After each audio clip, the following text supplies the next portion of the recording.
प्राचीन काल में उज्जैन नगर के राजा विक्रमादित्य अपनी प्रजा के प्रति न्यायप्रिय और धर्मनिष्ठ थे।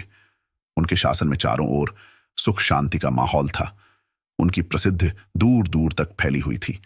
एक दिन उनके दरबार में एक योगी आया।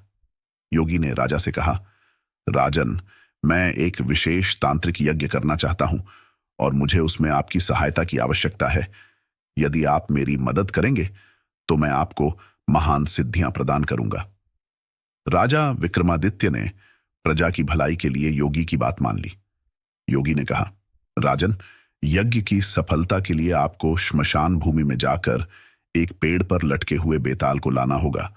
लेकिन ध्यान रहे, बेताल चतुर है और वह आपको कहानियां सुनाकर विचलित करने की कोशिश करेगा। यदि आप कहानी सुनने के बाद कुछ भी बोलेंगे तो वह वापस पेड़ पर लौट जाएगा। राजा विक्रम ने साहसपूर्वक योगी की बात मानी और अंधेरी रात में अकेले श्मशान भूमि की ओर प्रस्थान किया। वहां उन्होंने एक पुराने पीपल के पेड़ से बेताल को लटका पाया। राजा ने बेताल को उतारकर अपने कंधे पर रखा और महल की ओर लौटने लगे।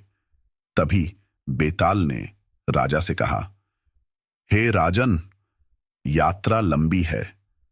मैं आपको एक कहानी सुनाता हूं। यदि आपने बीच में कुछ बोला तो मैं फिर से पेड़ पर चला जाऊंगा।